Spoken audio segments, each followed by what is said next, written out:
thoughts are just stories. They're just stories. They have no real effect until we believe them, until we give them power. And when we give them power, we supply our body, we supply our cellular vehicle with experience, with vibration, with a chemical reaction.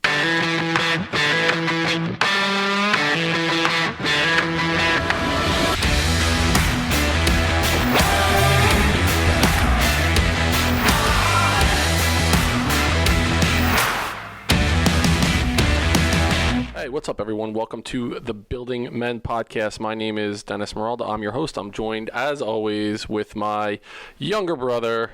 I didn't even do it. My younger brother, my best friend, Anthony Meralda. What's up, Anthony? Don't even switch it. Your hand's hovering like you're going to switch the cameras over. As always. I'm doing so good. I still haven't figured that out yet. I guess when we take 3 weeks off. The multitasking part of trying to do the audio-visual thing and think about what I'm going to say all at the same time. I was sitting here and I was like, he didn't switch it. I'm not going to say anything. You knew I was going to do it. It's fine. It's all good. Authentic. So really excited for today. And this is, I don't think I've shared this yet on the Building Men podcast, but as I was going through this spot in my life, I've talked very candidly about situations that came up in my past, and when I was in that really kind of dark, depressive state in my life, people that I reached out to, I definitely reached out to you as my younger brother for some assistance and some help. But there was actually the first podcast that I ever listened to was a podcast called the Alpha Male Coach Podcast. And I think it was along the lines of me feeling very weak and very, inferior. There was a lot of this imposter syndrome that I was feeling in my life. And I was like thinking about just the term alpha, like alpha male, like what does that mean? What does it look like, sound like, and feel like? And I actually just went to podcasts on Apple, and I just typed in the word alpha. Yeah. And there were a couple that came up, like Stephen Mathis, the Holistic Alpha came up. Yeah. And then the other one that came up was the Alpha Male Coach Podcast. And the host of the podcast, his name is Kevin Aillaud. And we started listening along. I listened to an episode and then went back to the very first episode, shared it with you. And we have, we listened to every single episode along the way. So he definitely, without even knowing it, we didn't meet until a minute and a half ago, that he helped me through a very challenging spot in my life just by how he talked about, the way that you think about yourself, the way that you think about your thoughts, and how that, when we'll get into it during the podcast, but a very specific way that helped me in so many different ways kind of retrain the way I was thinking. I can't wait for him to talk to us, but he starts off every episode and he goes, "What's up, brothers?" or "What's up, my brothers?" So I can't wait to introduce him and have him say that to brothers? Us. I feel like then we've made it when I guess right. Kevin Aillaud says, "What's up, my brother?" So let me introduce certified life coach, the host of the Alpha Male Coach Podcast. And in the beginning of his podcast, the girl sounds like she's super hot. She introduces him as an international man of mystery. Please welcome to the podcast, Kevin Aillaud. Welcome, my friend. Appreciate you being here. I appreciate being here. What's up, my brothers? What's up, my brothers, huh? There it is. Dude, we made it. Anthony, we made it. We did it. Truly made it. You guys are part, that's a direct from me to you, right? Directly. Absolutely. So tell us where you're joining us from right now, Kevin. Today I'm in Ecuador. So today I'm actually in the city of Quito, about 9,000 feet of elevation. Beautiful city, beautiful country. Just bordering on one slope, we've got the Amazon going down into Colombia. And then on the other side, we've got the cloud forest, the Andean cloud forest. So it's really, really kind of hugged right into a valley between two beautiful rainforests, lots of plant life, lots of insects and birds and all kinds of mammals as well, big cats.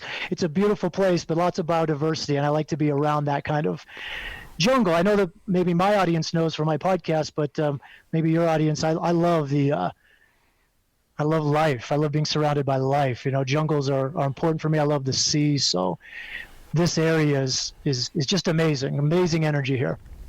It's funny you mention that. When we do the podcast, we're in a studio, and the lighting is really rough in here. There's fluorescent lights. It's dark, and after each episode, we need to go out and just be in the sun for a short period of time. Like instinctually, we know we need to be in nature after being in this dungeon in here that we're in, and I'm just like, I need natural sunlight on my eyes. Like, I can't do this anymore. And we leave here like tweaked out a little bit, but it's amazing the power of being within nature, being like how much better you feel, the air quality, the, you know, just the taste, the smells, everything. So I'll start there. Again, we don't script anything. We kind of go off of, you know, the conversation. At what point in your life did you always recognize that you needed to have this connection to nature, or was it because you kind of felt like trapped in a certain way in your professional or personal life that you felt like, I need to get back to nature right now? Actually, it was that's a beautiful question, is the more I discovered who I was, the more I realized I was at one with everything around me. And I know that may sound very mystical and esoteric, but the truth is the deeper you go within, the more you discover yourself, the more you realize there's really no separation between you and anything else around you. And then the life of everything else around you begins to resonate, begins to vibrate a lot more strongly. So really, it's been a journey of discovery for me. But as I continue to do that, I find myself connecting more with the roots of nature, in all forms, even plants, even grasses. I mean, it's amazing, brothers. There's a sound, like there's a vibration that comes from all things, and that self-discovery path is really what awakens it, because otherwise we're just in our mind. Right. Otherwise we're listening to the stories in our head. We're just kind of in this illusion dream world that doesn't exist because somebody else put it there, right? Somebody else conditioned all of our thinking, and we're really living more of a not self life. So I'll use that as a segue to get into your journey and how you discovered this idea that you wanted to get into more self-reflective work and personal growth work, helping other people along their own journeys. You started off in like a physical fitness space years and years ago. How did you go from, you know, where you started, the trajectory you thought your life was going to take, to where you are now? Like, walk us through that journey a little bit so the audience could really understand, you know, your experience and how you got to where you are. Yeah, again, amazing question. I wonder if we have the time for that, honestly, brother. I started in fitness, I guess if we started 2005, 2004, I was about my mid-20s, already had quite a life before me, and most of that life was built around trauma. So I got into fitness because for me, as a man living in my 20s, I was trying to build for myself a persona, an identity of strength. You know, kind of like that idea that to be strong, to be fit, to be capable, to be worthy, even had a lot to do with how you looked, what you were capable of, what you did. So I gravitated towards fitness in a way that for me was very self-indulgent, I need to make myself more worthy. It was very ego building. When I found the fitness path, I started out in a big box gym, and didn't take me long to step away from that and start running my own gym. Once I got into the business of it all and really beginning to work with people on a very deep level, like, you know, people would come in and they would say, this is what I want. What they wanted was, you know, the same things that I wanted, you know, to have the six-pack abs, to have the broad chest, to have the 6-minute mile, and be able to, you know, really just perform, always outperform, sort of that mentality of the Schwarzenegger mentality, you know, like the beach body. But then I would ask, why? Why do you want these things? And that's where the next level of my guidance, the next level of what I was able to do to help people help themselves really began. Because the why question always led into, I want to feel better. I want to think about myself differently. I want to have more confidence. You know, I want to know that I'm capable, that I'm worthy. And what I found fascinating with fitness was that no matter how many results my clients, students, members, friends, no matter how many results they got, it really wouldn't change their mentality. It wouldn't change the way they thought about themselves, because there was still the disconnection. There was the disconnection between who they are and who their mind had been projecting them out to be. And that's kind of where I began to move away from fitness. I still built a lot of gyms. I traveled the world setting up gyms, building gyms, but I had a lot of assistants really helping me with the logistics of that. And where I started to really enjoy working with other humans was talking to them about who they were. Like, what is happening for you? Why are you here? What are your dreams? What is your destiny? Tell me about what your life means to you. And I just kind of fell into this process of guiding, where eventually I said, you know what, I can do this. I can do this without having to have a gym, without having to have a box, without having to have a place, and what I consider at the time to be an anchor, sort of like this ball and chain that would hold me to the ground. So a part of that journey was beginning with myself, and I was beginning with me trying to be someone I wasn't, trying to be this idea of who the world told me that I should be, and then discovering that by not being that person, by offering myself to others, I was able to help them see more of who they are.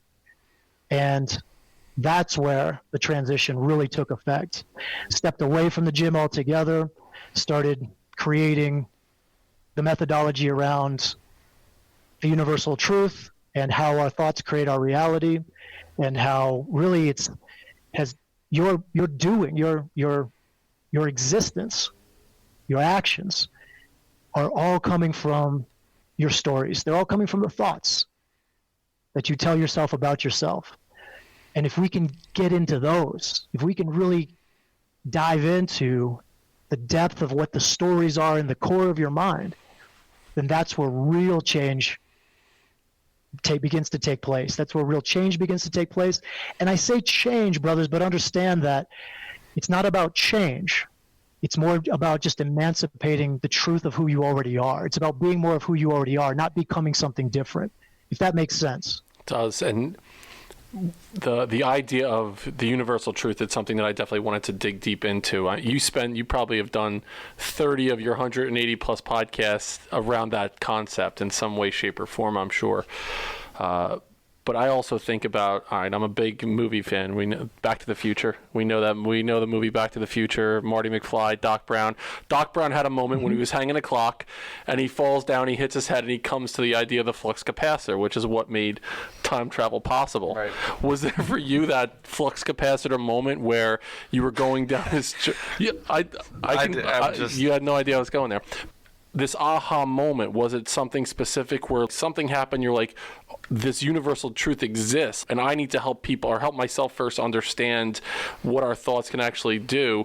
Or was it just, you thought about it, journaled a little bit, thought about it some more, journaled about it a little bit more? What was it, one specific moment, or was it like a slow kind of understanding or epiphany for you? Well, it was both, to be honest with you. It was both, because it did take, what it is nothing new. The universal truth is nothing new. I can't say I invented the universal truth any more than Newton can say he invented gravity, right? It's there. It's always been there. It's just one of these things that everybody's talking about in their own way. And I hear it, I see it, I hear everybody talking about it. Now it's even more obvious because of what I see in my mind, that I can now see it more reflected back in the world. But at the time, it was like little pieces of the puzzle, just kind of being fit here and there. And then when you talk about that aha moment, that flux capacitor moment, I was low. I can tell you that if we bring relativity into it, if we bring subjectivity into it, then I would say I would measure this time in my life as a low point, because I was in transition. I had gone through a breakup with a woman that I was with for several years. I was moving away from a very, I would say, prosperous job with fitness, and I was living in the back of my buddy's house. Literally, I was homeless. I'm still homeless, but I'm more of a nomad homeless, right? I own property, but I have long-term renters there. I just kind of move around. At the time, I was flat out. It would be what people would consider to say rock bottom, although I just wouldn't put it in that addictive way, right? Like I wasn't addicted in anything. It was just more of I was at this low point. And at that point, with all these puzzle pieces kind of coming together, it was what I'm thinking is creating what's happening for me. And what's happening for me is providing evidence for what I'm thinking. This loop, this cycle that just kept perpetuating over and over. And I realized that I couldn't change what was happening for me because this is what is. This is the perfection of how the universe presents the now to us, the present moment to us. So what I had to do was change my stories, change what I was thinking. So there was the aha moment, but it really was based on a accumulation of several teachers that over the course of years I read and worked with and built a relationship with. Both, brother. Both. Yeah. It's like one of those things. Yep. Yeah. And I think that that's probably the case with a lot of people that undergo something. There's, it's something that, it's marinating for a while. You got the steak in the fridge and the Ziploc bag for a long time. And then there's that one thing that like, okay, now I'm going to put it up on the grill. Like whatever it is that caused you to get to that point. I'm really fascinated in my experience in education with the nature versus nurture talk. How much of it is, are we born with versus how much of it is the experiences that we have in our perception of those experiences? And I guess when I think about it this way, people that would have been in your situation that, just left a job, they're living in their buddy's house. Some people might have thrown in their cards and be like, you know what, I'm going to take my last couple of bucks and go get a handle of whiskey or whatever, and I'm going to go get messed up and, drink my sorrows away. And other people like, you know what, I'm going to dive deep into myself and understand myself on a deeper level and, really learn from experts in these different areas.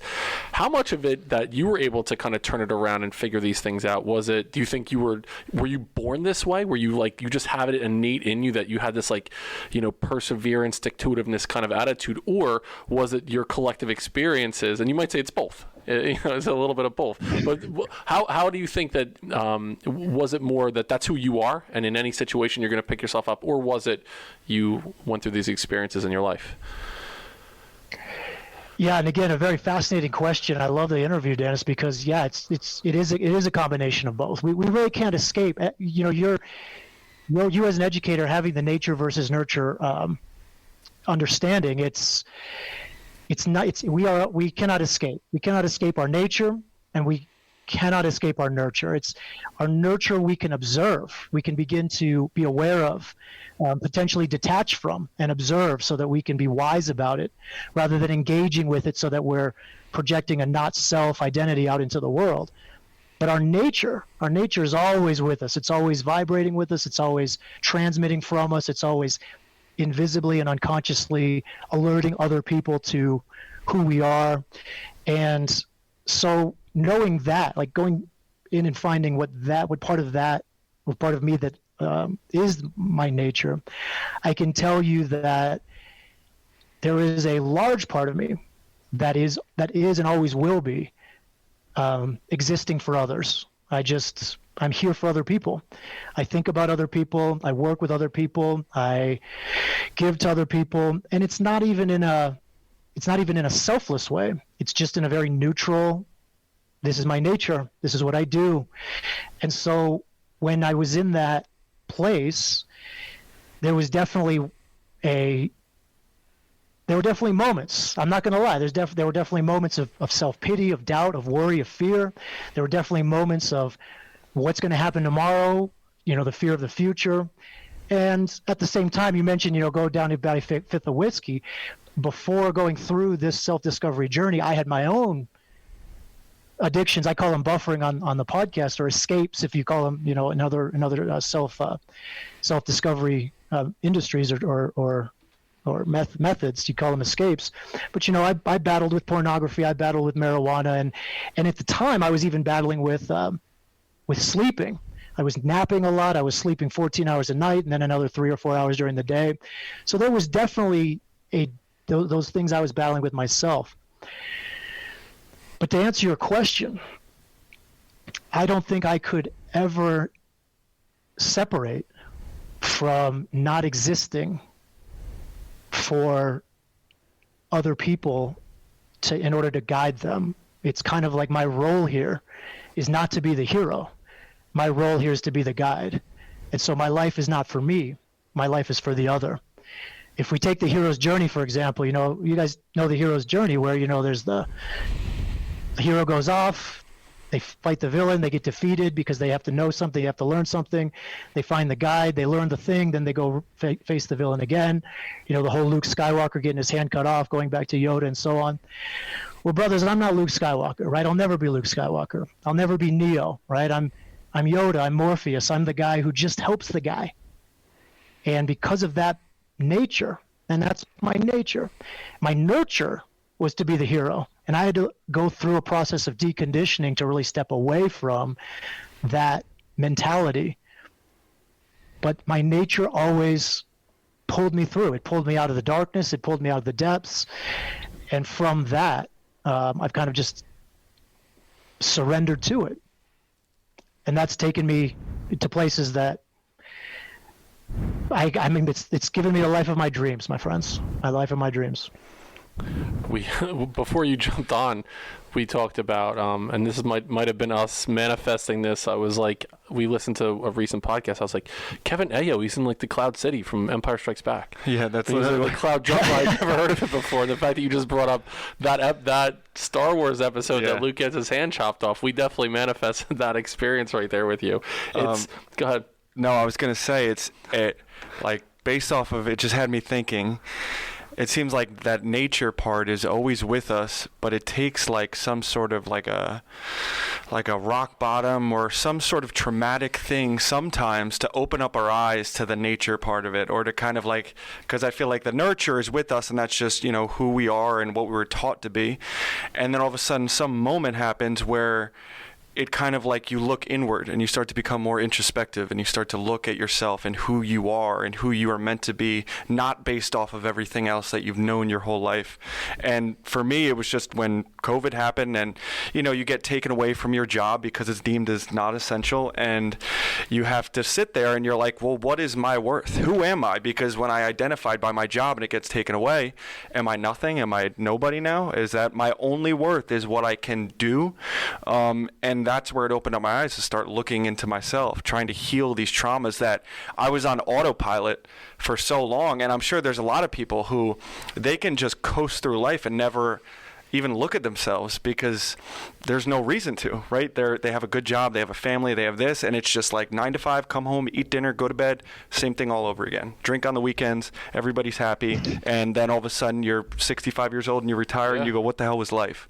Did you notice that a lot of people like Anthony was saying went through shit during COVID? Like all of a sudden, like you probably had your clients that you were working with in a specific way, and then all of a sudden, once they were able to take a step back, is this what I really wanted to do? Did you notice a shift with the people that you were working with or the issues that they were coming to you with?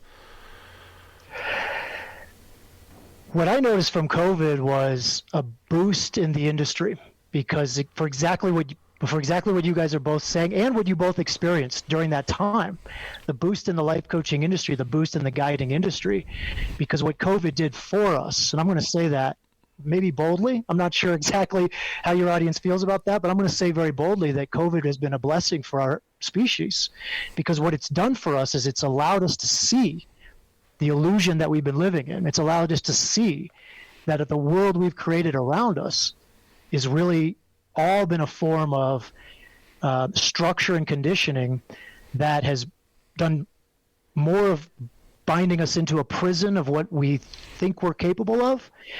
And now what's happening is that prison, those walls are starting to crumble down, and people are beginning to recognize that, yes, I have been, as Anthony said, I've been bound by this idea of me. I've been bound by this concept, this story I tell myself about who I am, whether it's the occupation or the nationality or the religion or whatever the identity comes into. And during these last couple of years where this pandemic has changed, it's really kind of jarred us as a species. It's also allowed us not just opportunity, but time to go inward and observe the stories. Now, at the same time, there are those who have not taken that opportunity and that are in a great deal of suffering. And that is also a part of why the coaching industry has boomed, because when those identities break down and there isn't the journey inward, there is, what remains is simply emptiness, and that emptiness is very painful. It's very it's the cause of a lot of suffering that men and all humans go through. But through that suffering, we call it post-traumatic stress growth, right? I don't know if you guys have heard that, but post-traumatic stress growth, you get into seeing, hearing, feeling more of your nature. As Anthony pointed out, he goes in and says, my nature was always been with me. And so what I saw in my business when COVID, in the peaks of COVID as it hit, is really more humans looking for the answers to the questions that have always been there, but that have been drowned out or turned down because of all of the conditioning, because of all of the stories that they've been told throughout their entire lives. I totally agree, and I'm glad you said it. COVID was one of the best things that happened to me, without a doubt. I don't think I would have had the courage to make the changes that I did unless I had the space to look inward and to do that difficult work. And I look at it in a couple different ways, Kevin. Like, one, I went to, like, almost as you were talking, like playing Tetris. Like, if you remember playing Tetris, that game, and basically, like, the thing, sometimes it goes really fast and all the shit clutters up and you're like, oh man, what am I? But every once in a while you get the right piece, and all of a sudden you get that blank slate and you're like, okay, I can take a little bit of a deep breath right now because it's a blank board in front of me. What that allowed me to do, to having that space to start looking at things, was I was able to go inside and start dealing with some past traumas. One, with my upbringing and stuff that happened to me a long time ago, a couple decades ago, and then two, what was going on, after my marriage ended. I was able to really look deeply at, like, what I actually experienced, that I thought, oh no, I would never be the victim of this or that because I'm a strong man. That could never happen to me. And I was able to, look inside. I found this suitcase. I opened it up and it was painful. And I was like, okay, I got this now. And I moved that suitcase out of the way. And then there was another one there. I'm like, okay, now I could look at this suitcase of pain and deal with it and move it on. Layers. So there was so many suitcases that I was dealing with. But it created an opportunity for me to have space to find all that shit out about myself. So I totally agree. I mean, it was a difficult thing for the world to go through, but it was like you mentioned the Matrix before. Now all of a sudden we take a step back and we see all those, ones and zeros and the... You see through the bullshit and all the crap that was clogging all of our information, and finally we had stillness. It was like things were put on pause, and the activity of the world clogs us sometimes, and it blinds us, So when we have all this activity going on, and we're just active along with it, everything's blurry. So finally, when you have stillness, and we were forced into stillness, people get clarity. They finally had this moment of like, oh my God, I don't want to do this, or where am I? Like, why am I here? Because we were just like going and just had no idea where the hell the destination was. Yes. Yep. 100%. So when you talk about the cognitive mastery piece, I want to make sure that, everyone in the Building Men audience, goes along this journey with the idea of the stories that we tell ourselves and our thoughts. And you mentioned, our thoughts, they cause these different emotions. Talk to us, once we get to the emotion piece, that's where I love that part of it, because I don't want to do it any injustice by talking about how you speak about emotion. So it goes from thoughts to emotions. Tell us a little bit about what emotions are in our body. Oh wow, emotions are the thing. Emotions are everything. To talk about emotions is about the human experience. Our thoughts are just stories. They're just stories. They have no real effect until we believe them, until we give them power. And when we give them power, we supply our body, we supply our cellular vehicle with experience, with vibration, with a chemical reaction. So the neuroscience is maybe exciting, maybe boring, depending on your particular, what you enjoy listening to. But the neural net is electrical, the wiring and the synapses that fire. But when they fire and they create enough of a strength, enough of a enough of a roadway or a highway to where they now have this belief, this strength, they start to release chemical, and the chemical is what floods the body. And it floods the body in these neurotransmitters, these brain messengers. They go into the body and they through the bloodstream, through the nervous system bloodstream, and they end up attaching to the cells of our body, and all the cells of our body. And when they attach to the cells through these receptor sites, they're like keys in a lock that kind of attach to, well, the lock is on the cell. So if you can think of a cell like an egg, the outer portion of the cell is called a membrane, and it's so important to really know how powerful these emotions are. Now, in addition to being the experience, the neurotransmitters will attach to the cells and go into the cells, and that's where they start their vibration. And that vibration is the human experience. That's our feelings. So when we move through life as cellular organisms, we are moving through life emotionally. Everything we experience is through our feelings. When we feel bad, we subjectify the world or our experience or our neutral circumstances as bad. When we feel good, we subjectify that neutral present moment. The present moment that is so neutral and perfect is only subjectified by the way we feel. And of course, the way we feel comes from the way we think. So managing our mind, managing our stories is so important. But once we get that feeling, from there begins the conservation of energy. Because that vibration that occurs in every cell in our body doesn't stop. It vibrates, and it vibrates out through the information field that we live in, like a fish lives in water. We live in an information field of oneness, and that vibration is what essentially attracts to us more of that vibration, more of that feeling. So what we think is so important to be managed, because not only does it give us the experience in the moment, but it also brings to us our experiences in the future. It's almost like we interviewed this guy, his name is Mark England, and he talks about the same thing, the words that we use when we speak to ourselves. And he talks about the reticular activating system in our brains, and we look for things to validate what our thoughts are. So he would talk about, have you ever had an experience where there was a car that you were interested in buying, and you thought about it, and you would go and you would see that car on the road, because your brain is looking for ways to validate what it's trying to find. And it's one of those things, like I say it all the time, like if I tell you to close your eyes and find everything red in the room, or find everything red in the room and close your eyes, and then I say, okay, what was green? You'd be like, what the fuck are you talking about? I was looking for red things. Energy exactly. flows. So if you are focusing in on those thoughts and trying to confirm, okay, yes, my thoughts are right, my thoughts are right, my thoughts are right by negative things, you're going to find them. You will absolutely find them. Conversely, if you're looking for those positive things in your life, you will find them as well. And understanding that the emotion, the emotion that you're going through will cause or either action or inaction then, right?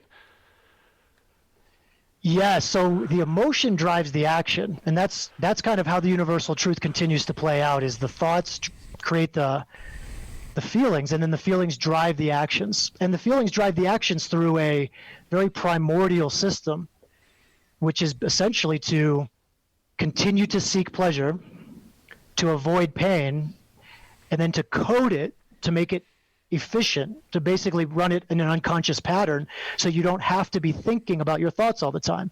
So whatever you feel, if you're unconscious, if you're not paying attention to your mind, if you're not paying attention to your body, then that unconscious universal truth will always drive your actions in the way that you are avoiding pain or chasing pleasure.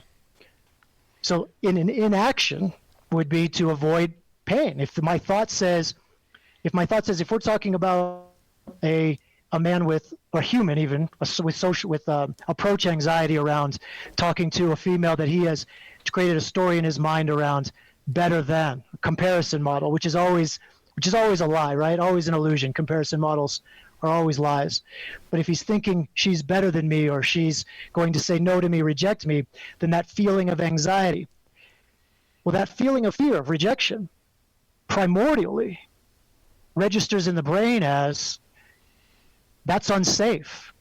It would be unsafe to be rejected. So the inaction, that feeling of fear, will stop the action from being taken. It will prevent, in order to avoid that situation from coming out, which then determines the result. That inaction determines the result, that I reject myself by not going up and talking to this woman. So now by rejecting myself, I'm confirming my story that she'll reject me. I just reject myself ahead of time. That way I avoid her rejecting me. And that's the cycle of confirmation bias that the reticulating system does as well. We look for the stories that will confirm what our brain is already telling us. Now, what's wild, and this is wild, this is what I love. What's wild is that everything in the world, everything outside of us, is just neutral data. It's just totally raw data. But everything outside of us is just vibration. It's just data. Like we look at color. You guys mentioned red and green. We talk about the cars, right? Or we talk about closing your eyes and the colors. Red and green are just light waves. They're frequencies that travel through space. It's data. We subjectify it by saying green or red, and then we subjectify it more by saying I like green or I don't like red. We can literally, brothers, create our experience, our feelings, and our results, behavior, our actions and results, through the stories we tell ourselves about whatever's happening, whatever's unfolding perfectly for us in the moment. We get that power. We have that power. That is the power of being a human being. That's the power that we have in our mind to create the story that will serve us, coming from whatever the universe is offering us for us to learn from. I love that statement so much. Like, that just makes so much sense to me. And I feel like this brings me back to like the nature part of it, because I think the reason why we instinctually feel so good in nature is because we're very, very rarely do we go in and do we we judge nature, right? You just look at what it is. You don't say that's a bad tree or that's a bad plant. Maybe you do that with insects, depending on how you feel about them. But really, you have this unbiased mind going into it, and you feel sort of like it's this lightness that you have about you when you're in nature, because you aren't labeling everything within it like we do with our entire life. Everything is labeled as good or bad, and the thought that we put on it makes it what is, and that's what happens throughout our entire life. None of it, it's all the same thing. It's all just vibrations, all just energy. We are just energy. And it's amazing to think about that. I had like that aha moment there, because that really makes sense to me. Do you believe the people you mentioned, that the action versus inaction, the people that you spend time working with or listen to your podcast, do you think that there's more regret or angst or anxiety around previous actions that they have individually taken and they regret? Or is it regret the inaction, regret I should have done this, I should have taken this risk? Well, that's fascinating. That is a fascinating question. I'll tell you that I haven't done the research. I don't have the data in front of me to accurately say whether more of my students have said, you know what, I did something in the past that I feel I give myself blame around, or I have fault around, or I feel mistake around, or guilt, shame, and all the things, or whether they look back and say, you know what, I should have, and then there's the regret for not. But I will say this.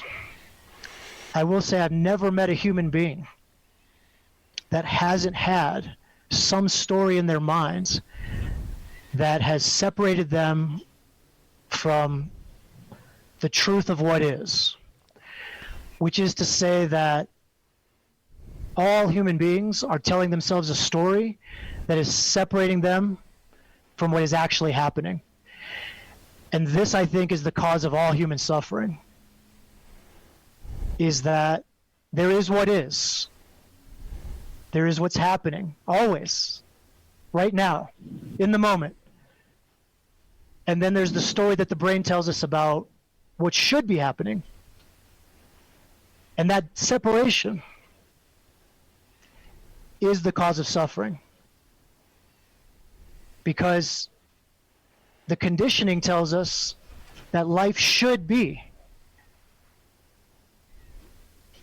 Whereas what I would like to see for our children is not that life should be, but that life always is. And that the more you're engaged with what is, the more you have the power to make it the way you know it can be from within you. Because what is within you is dying to come out, always. What holds that down and holds us back is the story of what should be. And that's where we get into either I regret what I didn't do, or I feel guilty about what I did. And then you probably have the third that probably has both. You know, I regret what I did, and I regret what I didn't do at the same time. Yes. Yeah, and both of those regrets come from not recognizing that what happened was perfect. It was perfect. It happened exactly the way it should happen.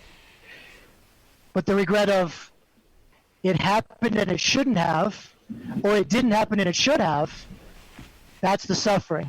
And that's all human suffering. I want to make sure that I have an opportunity to, one, thank you for being very candid, authentic, transparent around the idea of buffering. We actually did an episode about buffering a while back. It was probably a year ago now, when we were just trying to figure out what the hell we're doing with this podcast.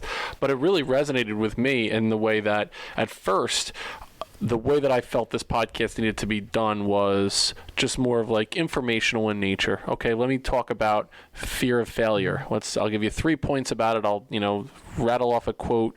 It'll be 12 minutes, wrap it up and publish it.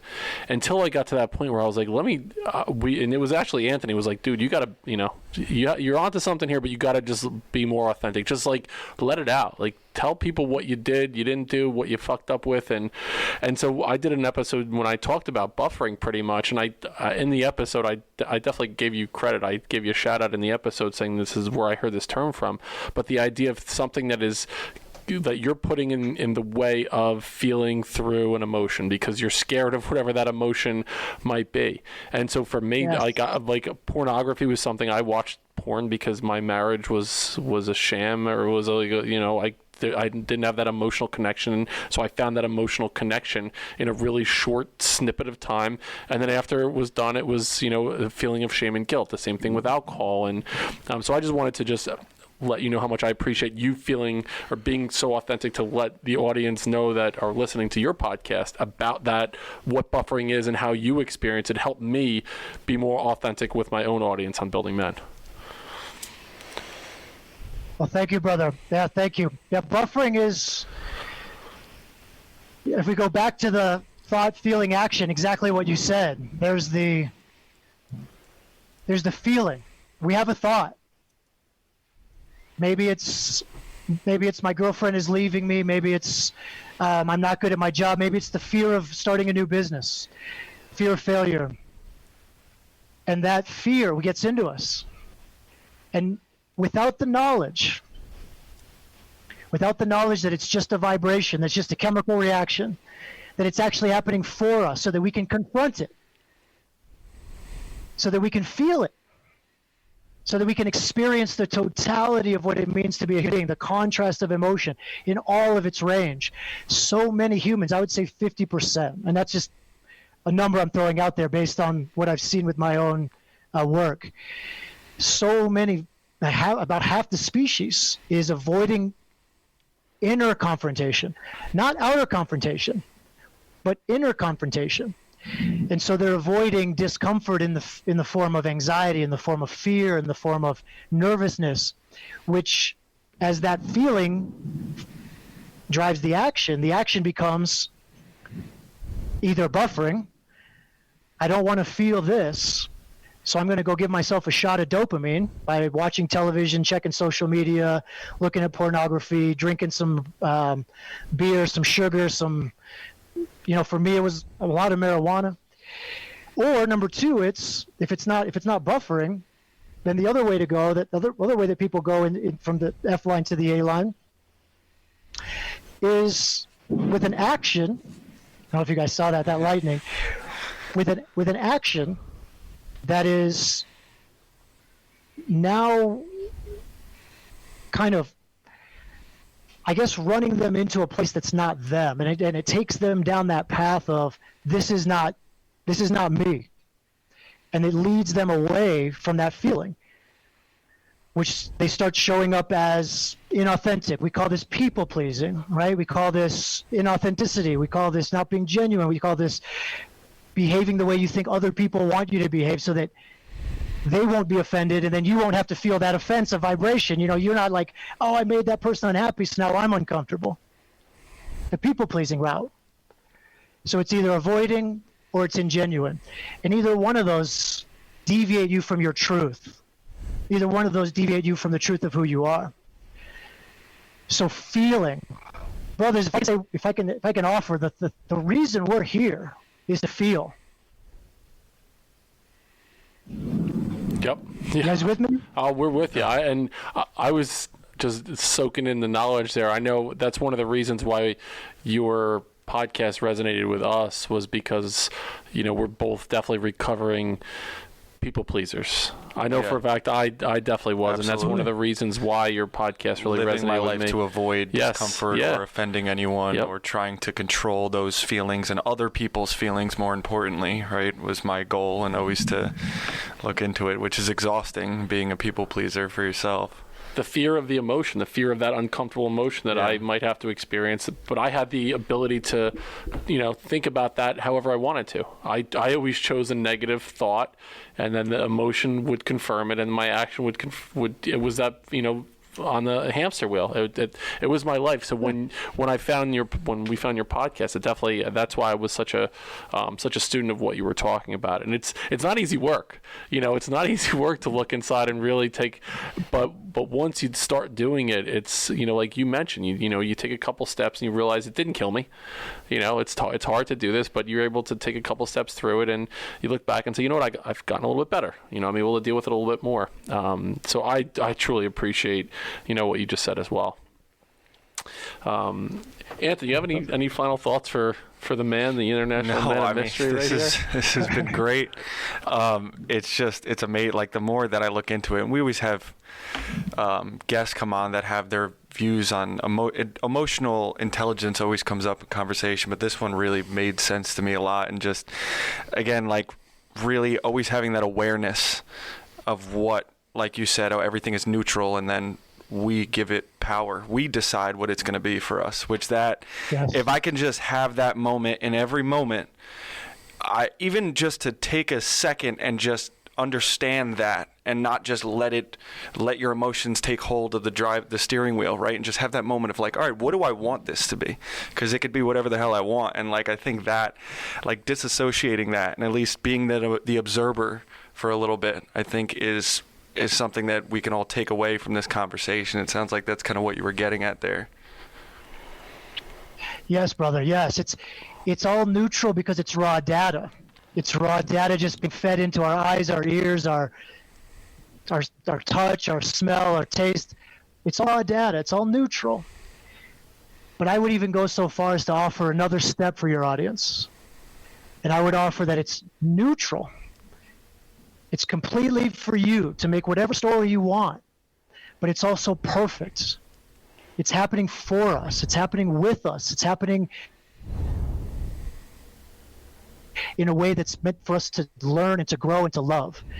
So its neutrality gives us freedom, and it's the gift that we have as human beings. But beyond that freedom, there's a perfection working behind it.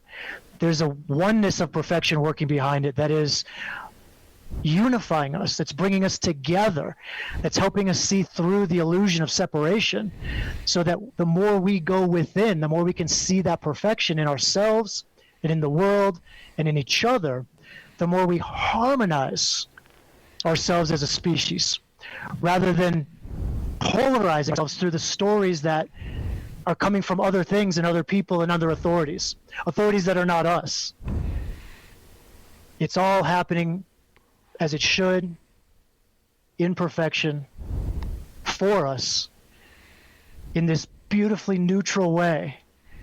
which is the gift that we have to begin to write the stories that create the life that we want and the harmony between not just each other, but the entire world. And this is why, again, I talk about my affection for the jungle.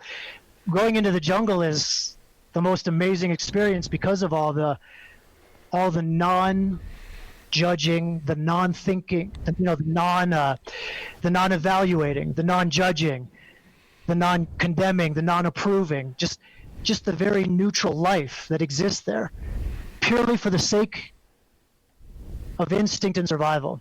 It's powerful. It's a very powerful presence. That's the mic drop moment. I don't think I could ever. I can't say anything that would come anywhere near the knowledge that you just dropped on the audience here. Kevin, we'd love to have you back in a couple months. Without a doubt, be somewhere else. Yeah, well, right, right. One day I want to be on a podcast and be like, today I'm in Ecuador. Yeah, right. I'm on the moon of Endor right now. Yeah. So, please tell the Building audience, the Building Men audience, where they can find you, how they can get in touch with you. Yes, I appreciate that, brothers. And if anybody would like to listen to more, I only have one place. It's the podcast. It's the Alpha Male Coach Podcast. You can find it on iTunes, Spotify, pretty much anywhere that you can listen to podcasts. You can find this one. There's a little social media, but it's really not much. Instagram, there's an Instagram page. I don't have Facebook or anything of that. There is a website as well. And when you go to the website, I offer 2 programs. One is the Academy of Gnosis, and that is the Academy of Self-Knowledge, where most of my students begin there, and then I have a certification course to learn the methodology that I teach, which takes you a bit deeper into understanding not just yourself, but understanding other people and understanding really what lies at the heart of nature, so that you can begin to expand yourself into and through everything that you are. So that's what I would offer, brothers, is the podcast and the website. But to respond back to what you said, I would love to come back on your podcast. Yeah, I feel like I could talk to you guys for hours. Yep. I feel like when you shut off this recording, that we can just keep going and keep going and keep going, because you guys are very open and very genuine and amazing people, the 2 of you. I love what you offer your audience. I love what you offer the world. As we heal ourselves, we heal the world. And what you are doing for yourselves and for others is, as you said, it's not an easy process. It's probably the most difficult process any human can undertake, but it's absolutely the most important. And I love that you guys are in this industry and doing this for yourselves and others. I thank you. I thank you very much. Our pleasure, and thank you. I mean, like I mentioned, you were one of the first. You were definitely an inspiration for me, and helped me understand my thoughts in a deeper level. And listen, for those of you that are listening out there right now, you might have a conversation with someone, and you don't even realize how the impact that can have on that person. It might not be in that moment, or a week, or a month. It might be in a year, but that impact that you make on someone could change the trajectory of their life, of your life, of someone else's life. And I started listening to your podcast, maybe 2 years ago. So the fact that we're sitting here talking to you right now, it definitely, we put that out there into the universe, and it definitely responded in a positive way. I'm truly grateful to have, spent the last hour talking with you, Kevin. And, we're definitely, if you're listening to this, go and listen to the Alpha Male Coach podcast. You won't be sorry that you did. This was just really the tip of the iceberg with how much information is out there, and it gets you thinking about how you're thinking, which is a really cool thing. While you're out there in the Cloud City, don't trust Lando Calrissian. He made a deal. He made a deal with Boba Fett, and it's not bad news. Not looking good. Bad news. Stay away from Lando. If I stay away from I'll take that advice. You know what? I usually don't take advice, but I think I had something inside of my mind tells me that's good advice. Thank you, everyone, for listening. Go a step further than you thought you can go. We'll see you next time on Building Men.